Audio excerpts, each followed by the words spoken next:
काहीतरी कोणीतरी आरोपी सुटला आणि इथं काहीतरी गाडीमध्ये तमाशा आणि काय झालं. फक्त 2 दिवस द्या, 2 दिवस द्या.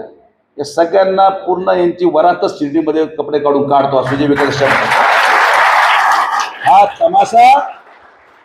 आणि शिर्डीला आव्हान आहे, कार्यकर्ता कोणाचाही असो, पण जर गुंडागर्दीच्या आणि गुन्हेगार लोकांच्या बरोबर तुम्ही दिसलात तर मीडियाच्या माध्यमातून तुम्हाला सांगतो की आता टॉलरन्स लेवल नाही.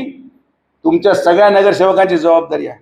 जेवढे गुन्हेगार काही कार्यकर्ते कोणाचे असतील ते लांब करा, सुधारायला सांगा, नाही तर डायरेक्ट शिर्डीची हद्दपार करणारे लोक मी आता. तर हे काम आपण सुरू करतोय. हा तमाशा शिर्डीमध्ये स्वीकारला जाणार नाही. कोणी असो, मतदानासाठी लाचारी पत्करणं आम्ही सोडलंय. शिर्डी सुरक्षित राहील, आमच्या महिला सुरक्षित राहतील, मुली सुरक्षित राहतील. जो शब्द विधानसभेला दिलाय